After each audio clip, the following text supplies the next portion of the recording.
So good morning and thanks so much let me thank the press for coming out at such short notice because we only issued your attendance early this morning. So why we're here, the Ministry of Health is here to announce that the current COVID-19 emergency management order and its attendant directives will come to an end Wednesday, the 21st December 2022. As you may recall, a proclamation was made by the then Governor General, now President, Dame the Most Honourable Sandra Mason on the 28th of March 2020, declaring a state of public health emergency in Barbados.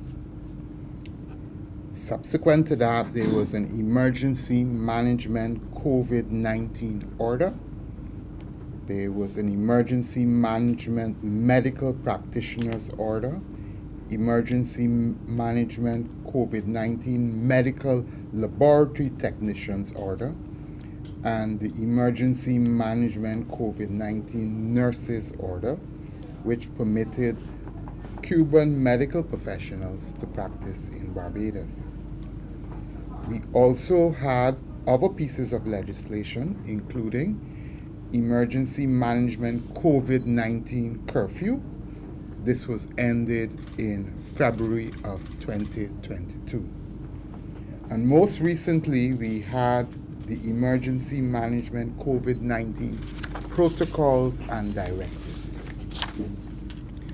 The pandemic first reached our shores in Barbados in March of 2020, and many of you may recall we went through several iterations. Some of them would have included restrictions of movement and curfews, regulation of access to some places of businesses, for example, supermarkets, scaling up of our laboratory response to manage the pandemic, testing at our ports of entry, and vaccine and testing requirements for certain public events. This has been an extremely long journey, and after careful consultation with the Emergency Operations Center, some of our external partners, and with the Senior Minister of Health and Wellness, the Most Honourable Dr. Jerome Walcott, the recommendation from the CMO and the recommendation from the EOC is that we no longer require legislation to govern a public health incident. And why is this so? We have learned tremendously over a 2.5 year period. And if you currently look at the current directives, the issues in the current directives include schools and places of learning, medical institutions, for example, the Queen Elizabeth Hospital, the Geriatric Hospital, Psychiatric Hospital, senior citizens and nursing homes and dental offices, and it also spoke to the issue of public transport. So why are we doing this? Why? Because we know a lot of how disease is transmitted. We also are very aware of the vulnerable groups, and we have spoken to those vulnerable groups, including the elderly and persons with non-communicable diseases. And the intention of the Ministry of Health is to continue with all our efforts to protect those groups of individuals. But we have reached a stage after knowing so much of the pandemic that we do not need a legislative approach to guide a public health program in which we have learned so much over the years. So we are asking the public to understand the position of the Ministry of Health. We still will take all precautions. We have not at one moment dismantled our COVID response. And indeed, we are acutely aware that we are also in the season of flu. And we are also keeping our attention on that. And I had recently reported to the press with respect to flu season. Finally, for total transparency, we have found 5 cases of RSV, which has been in the news for the past 2 to 3 months in the United States. Those have occurred in younger persons, and I would like to report that there are no untoward issues with respect to those individuals. So with those opening remarks, I am going to hand over to Dr. Anton Best to speak to the issues of schools and places of learning, medical institutions, and public transport. All right, thank you, Dr. George. Good morning, all, and season's greetings. So Dr. George would have provided the historic foundation of the COVID-19 response in Barbados. And the purpose of my very brief presentation is to take this opportunity to give you an update on the COVID situation in terms of the numbers.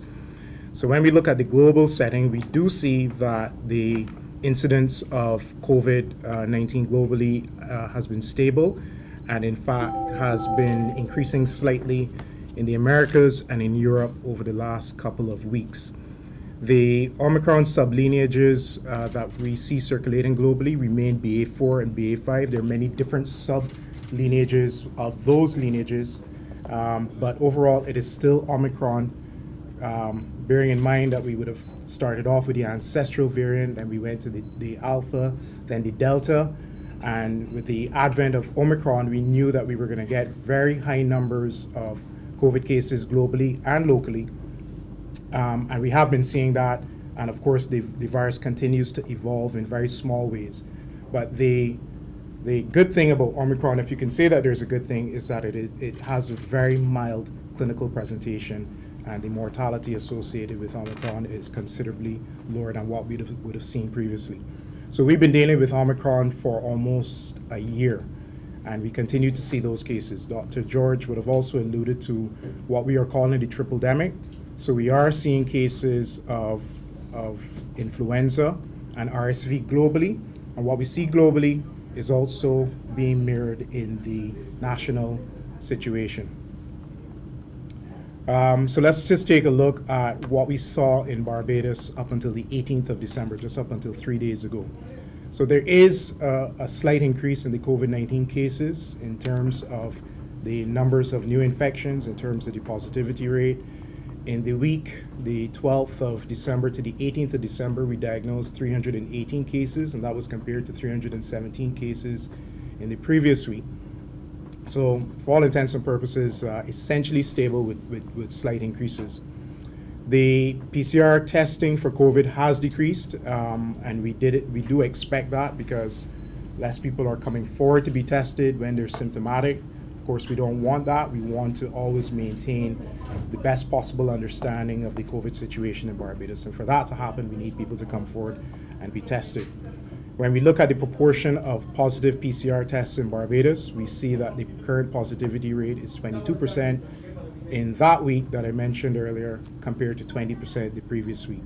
They are effective, which is one of the key metrics to determine the rate of growth, is essentially like a multiplication factor. So we want this number to always be less than 1, so the epidemic is not growing.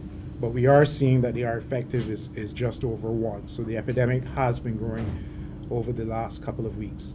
And cumulatively from March of 2020 until now, we've diagnosed just about 105,000 cases of COVID-19 in Barbados. When we look at daily hospital admissions, we see that there was an increase in the past 2 weeks from 11 cases per day to an average of 19 cases per day. And over the last 3 weeks, the average is approximately 10 persons a day being admitted to hospital. Of the 19 admissions, these that I mentioned previously, this represents about 6% of all of the cases that have been detected. In terms of occupancy levels at the Harrison's Point facility, occupancy remains relatively low. With on the 18th of December, we had 25 persons in Harrison's Point, and this represented 13% of the current available beds. So relatively low occupancy, even though I would have just explained that the numbers did increase, but we're looking at relatively small numbers. In that week, we saw that there was one death, bringing the total number of deaths to 569, and the overall proportion of people who have died from COVID, unfortunately, is at 0.54%. So globally, when we compare what is happening nationally to globally, our rate of death is relatively low, and that speaks to the level of care that we're able to provide for those persons who are very sick. The vast majority of people who die from COVID, more than 80%, are persons in their 70s. So that remains a very vulnerable population, and Dr. George would have alluded to that in his presentation. So in summary, the core transmission metrics are trending up, but we're still dealing with relatively small numbers compared to what we would have seen previously. And we are still dealing with Omicron variant, which is not a very pathogenic variant. So yes, there's a tremendous amount of spread, but nevertheless, looking at the numbers, even though we are seeing an increase, it still made us comfortable to make the recommendations that we have made to the government and that have been accepted in terms of removing of the legislative framework in order to deal with the COVID-19 response in Barbados. Vaccination, boosting, and testing and isolation continue to be recommended to slow the transmission rate. And of course, we have to use these measures to protect against the poor outcomes of severe illness, hospitalization, and deaths. Dr. George would have mentioned the other respiratory infections. I just want to touch on them very briefly. To date, we have 769 cases of influenza, and that is the PCR detected. So the definitive test is the PCR lab test. So we had 114 cases in October, 554 in November, and thus far for December, we have had 96 cases. So we seem to be coming out of an outbreak of influenza, but of course these are early days still. And Dr. George would also mention that RSV is circulating. The one thing that I'm going to talk about is the recommendation that we made to the government after consultation, internal dialogue, of course, and then consultation with the Ministry of Education. And it pertains to the measures that we have remaining in schools. We specifically looked at what was happening amongst children in Barbados, or amongst persons between the ages of 3 to 18, to mirror what was happening in the schools. And what we found was that the rate of cases in this particular age group was actually lower than the national average. So we looked at data up until the 1st of December, specifically when we made our final recommendation. And what we found was that 9 out of every 100 children were testing positive, compared to 17 out of every 100 at that time. So a 9% positivity versus a 17% positivity. The children in that age group have a much lower rate of hospitalization, severe disease. They require less intensive hospital care, and the rate of deaths in that age group was also extremely low compared to the national average.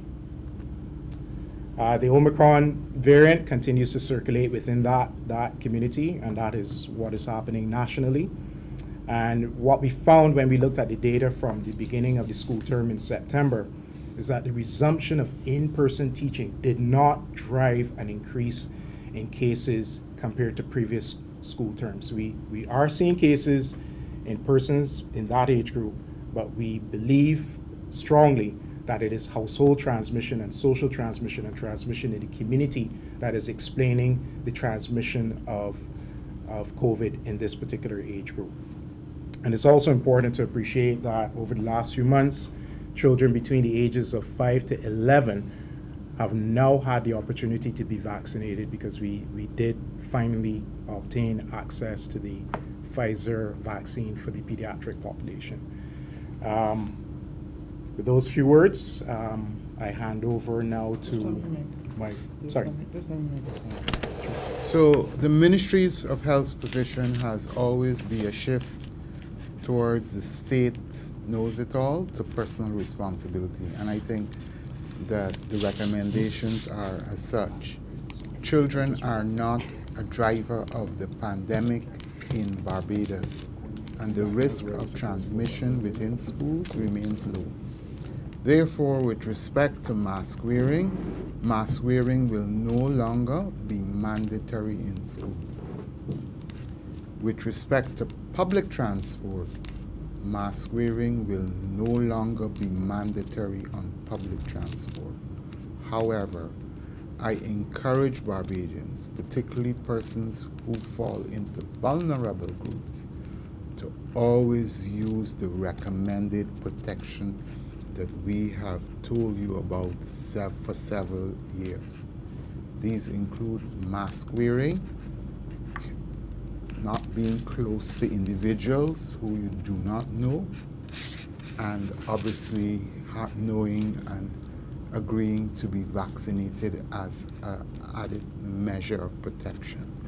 So I want to let Ronald speak with respect to how the public can be assured that, one, the Ministry of Health hasn't taken the eye off the ball, and two, what persons can do to protect themselves and their families. Ronald? Good morning and season's greetings. I just want to, at this point in time, take a quick look back at where we've started and how we're going forward. When we started this whole fight against COVID-19, we knew very, very little about the virus. What we did know is public health, and we put a number of measures in place to fight against a virus. As time went by, we learned more and more, and as we learned more, we were then able to adjust the protocols, we were able to adjust our recommendations to suit. But at present, we are convinced, as Dr. George would have said, that we can recommend that the emergency management order and directive and its attendant regulations be abolished. Now, what does that mean for the average Barbadian? First off, it does not mean that we have abandoned the fight against COVID. You can still go to the polyclinics and get your vaccinations, which we highly recommend. You can still get tested, and those testing sites and testing schedule can be found on the GIS website. So those facilities are still in place, and you still have the option to use them.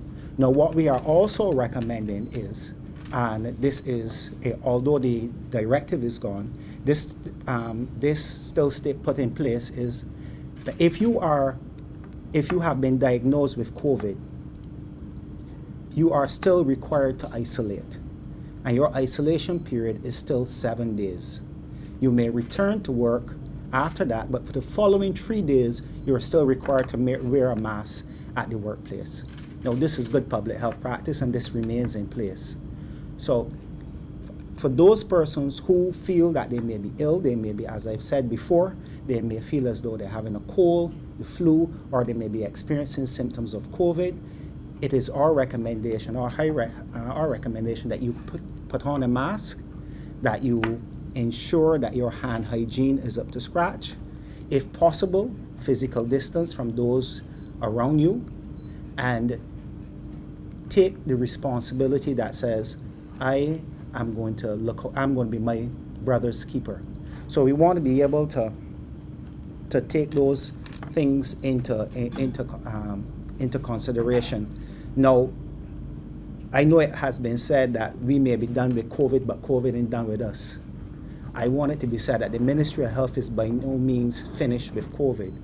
We are still doing our surveillance. We are still monitoring and ensuring that the structures remain if there is an upsurge, and that we are still cognizant that we have a duty of care towards this community. But part of that duty of care is to ensure that persons have some level of freedom. And this is what this suspension of this removal of the directive means. It means Barbadians are free to choose. Now, being free to choose means having responsibility. The response, and Dr. George mentioned it before, we're talking personal responsibility here. So we're asking persons, please, remember those things that we spoke about before. COVID hasn't gone anywhere, but we're at the place where we believe that we can well manage the disease, that the level of hospitalizations are very low, and in that case, we can allow for greater freedom within the community. So we're asking persons to take responsibility for yourselves, take responsibility for those persons around you who may have other underlying health issues and persons at high risk. So we're just asking those persons to be more careful. So with this, I would like to hand back over to Dr. George, if he wants to, or Dr. Bess, if he wants to make any other additional comments. So, thanks a lot, Mr. Chapman. So we would have mentioned the protocol for schools, where mask wearing is optional. It's no longer mandatory, and the same goes for public transportation after today. I also have to mention about healthcare facilities. In the government healthcare facilities, mask wearing is still going to be mandatory. However, in other healthcare facilities, it is going to be up to the individual institutions to determine what policies are in place. And once again, we no longer have the overarching legislative power to be able to say what should happen, but a lot of it now depends on personal responsibility, where vulnerable people need to wear masks and persons who are deemed to be at risk of having COVID need to wear a mask, and then all of the other measures, preventative measures that we've been talking about over the last 3 years. Thank you. Donna? So at this time, we'll start with nation publishing. All right, Dr. George, Dr. Bess, and Chapman. Yeah, I guess anyone can take this question. I think Dr. George, because he's the chief medical officer. There are some who are of the view that the emergency powers, given the fact that we were waning in the numbers for quite some time, we were dropping restrictions, and therefore the emergency powers pretty much overstayed its welcome by maybe a couple of months or a few months or so. What would you say to those persons, as a person who is directing the government on that regard? I love it. We have always taken. Sorry. We have always taken a stepwise and cautious approach, and the records show that there's some agencies who are always on the right of us, some agencies who are always on the left of us. But the role of the ministry is to give good public health advice to the policymakers. And I think the record will show that we have been fairly consistent with this type of advice. And therefore, some may argue that we should have done this earlier. I'm fully aware that it was a constituent of persons, particularly parent-teachers associations, who have been clamoring for the removal of masks for a while. But as I said, we need to be always cautious, we need to be purposeful, and we need to do this slowly. And I think that we have now reached the stage where we are in a much better place to make these pronouncements. So you've reduced, you said you no longer need legislation for it, so you all more or less run things now with directly government what to do. You've also reduced the vaccination points. Has this been a contributing factor to the dearth in people going forward to be tested? And one, and two, this being done, what about the lifespan of the vaccines that you've got in stock if no one is picking them up? Right. So first, the good public health advice is this ministry will never give outdated vaccines to the Barbados population. So once vaccines, we honor always the expiry date on the vaccines. So it is a fine line we have to trod, because the vaccines we are getting, some of them are close to the expiry date. And then there's the issue of giving boosters and so forth. So we continue to manage that. We continue to produce the vaccine schedule in the public. It was released last week. And although the national vaccination program has come to an end, we have transitioned the program to where vaccines always used to be, in our primary care facilities or polyclinics. And therefore, I would use this opportunity for persons to know that there's still requirements for childhood vaccines. I'm going to tell you this: Barbados just won a medal for its surveillance in epidemiology and vaccinations. The epidemiology program that we have with respect to vaccines in the region, and that was recently conferred. It just shows that we in the ministry will continue to fight with respect to making sure that childhood vaccines are fully available. Along with that, COVID vaccines will be fully available. So those were the 2 points that I would like to make. Thank you. I have two final questions. I will start with the least controversial one first. December, we are Christmas, middle of, we have a bat-free day today where we are expecting crowds of immense proportions.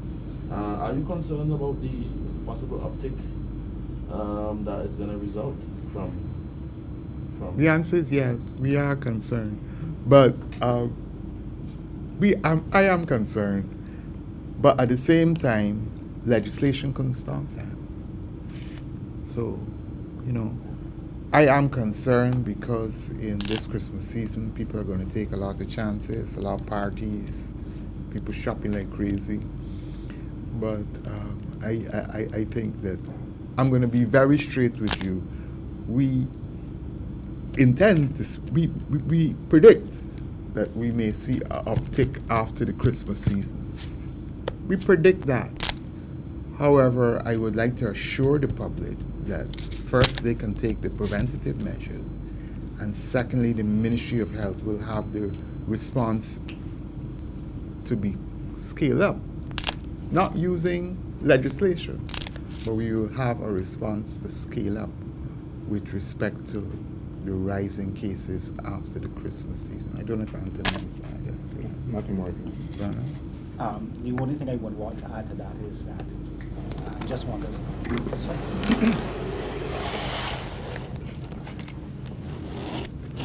The only thing I would want to add to that is that, as we've said in the past, the virus that is presently circulating is still very mild. So although you may see an uptick in the number of cases, one of the things that we were very concerned about is the ability of the healthcare service to handle any upticks. And we are in a place where we believe that we can handle that. That uptick may have already started, because normally persons do not go to get tested around Christmas. Nobody wants to go into isolation, and we know this around Christmas time. So we just asking persons to know that these are some of the drivers in the community, and we ask you to take precaution. That there are lots of people around, they're doing lots of shopping, they're doing lots of parties and lots of home gatherings at their homes and so on, Christmas events. And a lot of people are not going to get tested if they believe that they have COVID, because they just don't want to have to isolate over the Christmas period. And for that reason, we are really imploring persons to take the necessary precautions. I know I said two, but I actually have three. But another component, obviously, of this issue, and I still haven't gotten to my most controversial question yet. But the other component of this issue is data gathering. We testing to deal with things like long COVID, etc. Could you tell us how we are going to go about getting that analysis in the absence of, no emergency powers, etc.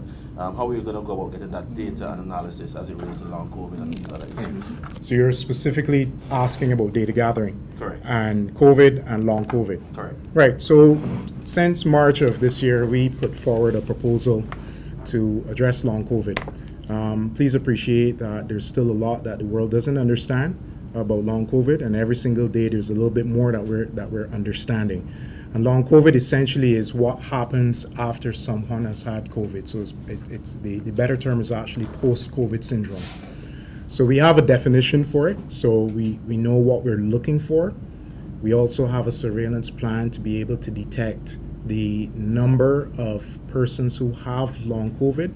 But I will admit that over the last few months, we have not gotten where we need to be in terms of having, in terms of fully implementing that surveillance strategy. But the strategy is there to determine the burden of persons who have long COVID after having had COVID. We estimate that up to 20% of persons who've had COVID can in fact have the symptoms of long COVID. It is very difficult at this point in time to say how long those persons will have long COVID for, and what proportion are going to have respiratory symptoms and rheumatological or joint issues or endocrine issues such as exacerbation of diabetes or pre-diabetes. It's very difficult to predict. So these are early days still, but we anticipate that even if COVID was to completely end tomorrow, that we know we're going to be dealing with long COVID for many months and many years to come. So the ministry is once again aware. We have the strategy in place to be able to deal with it. We've been sensitizing healthcare providers. At this point, I have to acknowledge the work of BAMP because the Ministry of Health and Wellness cannot do it all. So BAMP has been sensitizing the members through continuous medical education platforms. And doctors need to know to look out for it. Other healthcare providers need to know how to look out for it and how to manage it.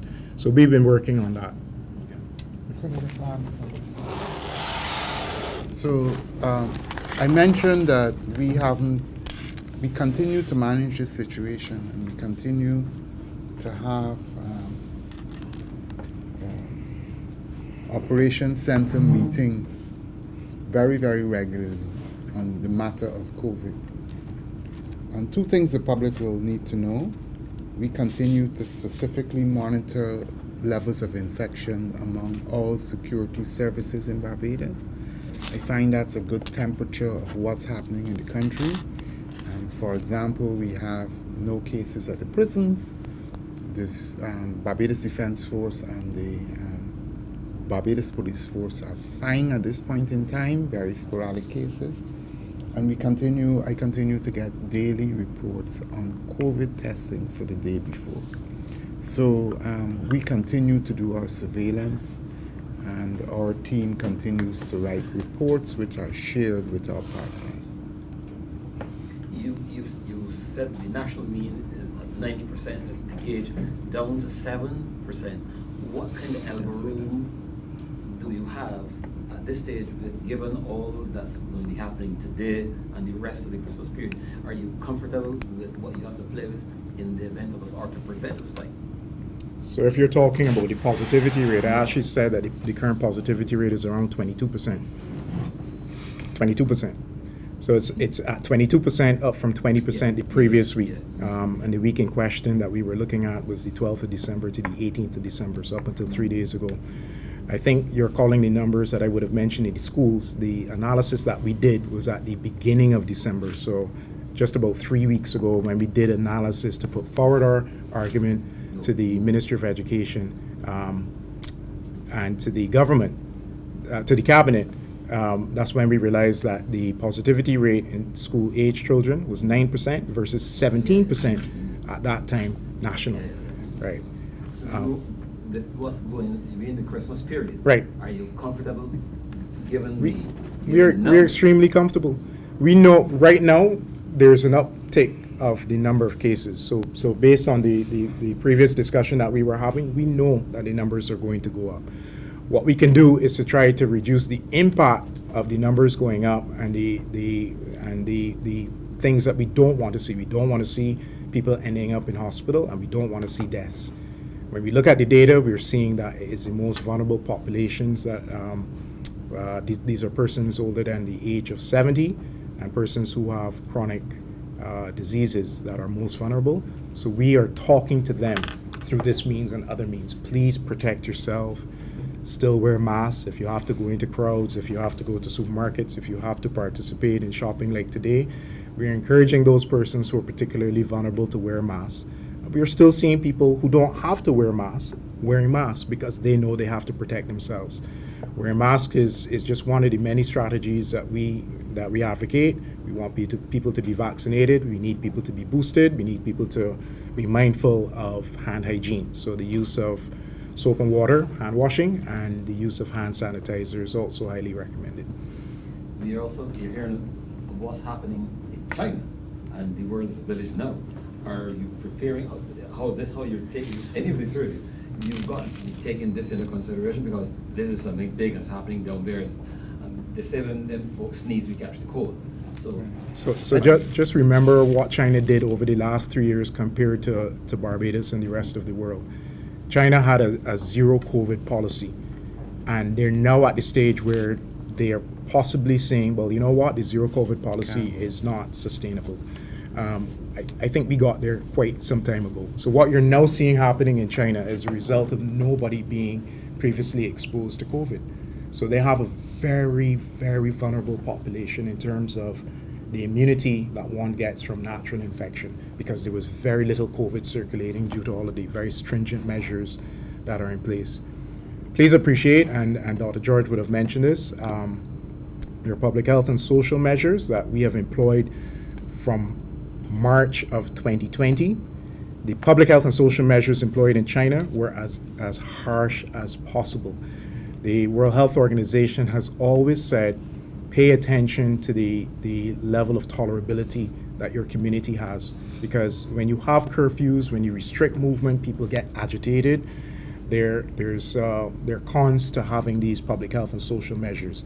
So the zero COVID policy simply is not feasible, and that is what we believe is happening in China. So we don't think it's going to be a situation where the massive outbreaks of COVID in China is going to lead or be mirrored by the Barbados situation, because we did not have that very stringent approach from the beginning. We had an approach, but they were really, really, really, really strict. And as Dr. George mentioned, we stopped the curfews, for instance, and we realized that we could not continue to restrict movement forever. And we stopped that quite some time ago. Don't know if Dr. George wants to add to that. No, I think I watched the BBC News, and it shows us that a legislative approach or that type of approach may not be the best approach for a public health problem, particularly when this is about COVID is about behaviors and how you interact with people. And behaviors are very local, and it's difficult to change people's behavior. We can work on it, but adding legislation early o'clock probably did help, yes, but not at this stage and knowing what we know. So given what's happening in China, a few people coming in to spend Christmas in the warmth of Barbados, as against a few folk coming in from Dominica, would they be treated the same way at the airport? The same way we have dismantled testing at the airport and vaccine requirements at the airport a long time ago, and there's no intention to move back to that stage. Final question from me. Now, some time ago, a adverse effects committee on vaccines would have been set up. We have not, in the spirit of transparency, we have not gotten a report, an update as to what are the findings of that adverse effects committee, especially as it relates to the suspected deaths. Can we now get such an update? Thanks for bringing that to our attention. I don't think you're fully accurate. We have come to the public on at least 3 or 4 occasions, giving them information on outcomes after vaccines. I don't have that information immediately at hand because I came to speak specifically about the directives. But first, vaccination levels are very low, so the levels of new people reporting disease or reporting side effects after vaccinations is very, very small. We have maintained a database, and we have also in that database has the very important issues of how the investigations proceeded, and we have that information residing within the Ministry of Health. But with respect to the total numbers, etc., I will have to get back to you. Remember, when you speak about vaccinations and deaths, it's a causality mechanism. It is extremely difficult to say a vaccine caused the death. What we do in public health, though, is we do an additive approach and see if all of the variables point in that direction. But I don't want it to be said loosely that vaccines cause death. There are other issues along the way that we take into consideration before we can arrive at that. And that's why we don't use the word cause, because causality is a public health term and must be investigated properly. That's all I will say on it. So we haven't established any causality for any of the deaths at all? So, a few, yes. I don't have the information, but there have been a few cases. I think we have a total of 9 deaths in proximity to the vaccine. You know, in proximity to taking a vaccine. Let's say you're vaccinated today and you died within 3 months of the vaccine. And then there's an investigative process that has to take place with documentation, interviews, etc. And we have that information. Fortunately, some of that information is very personal information which I can't share with the press, but that information is there. And as I said, it is difficult to ever say that a vaccine absolutely caused the death, but we have come to some form of understanding that in each individual case, we have gone through the process to make sure that we can understand the role of the vaccine in that death. Yeah. Have we like established any patterns where we can say, well, okay, people with these types of conditions now should not take the vaccine? So we have always said that persons with severe allergy, I think that's the most important one. But let me tell you this, the vaccines are safe. I don't have the information, but I think that the severe effects was 0.015% of all vaccines. That's the moderate to severe effects. So the vaccines were developed fast, yes, and people have issues with that. But I think in general, the vaccines have been proven to be safe. And I will tell you this, they have saved more lives. That is the balance of public health we always have to say is risk versus good, outcomes. And I think we would have saved many lives of elderly persons in Barbados who will have the vaccine. I think that should be the take-home message. Doc, there's any considerations given? There's no leader of the opposition when told that the Ministry of Health may be giving a New Year's message or a Christmas message. And what's the thinking behind that? A New Year's message? I'm going to give my New Year's message now. No? Hold it. So I would like to take this opportunity to wish every Barbadian a happy Christmas with all we're happy to let you know that we have relaxed certain things and have an enjoyable and fun time and family time at Christmas. Do so in a bit of moderation, and the Ministry of Health will be here in the new year to support you with respect to your public health needs. I don't know if Anton wants to say. Nothing like that. Doc, that's the edited version? Edited? Is that the edited version? Of the Christmas and New Year message? Yeah. Oh, okay. Okay, Donna? so if you have no more questions, I'd like to thank everyone Thank you. for participating us here today. I wish you all a happy and healthy Christmas. Thank you. Feel free to have some water.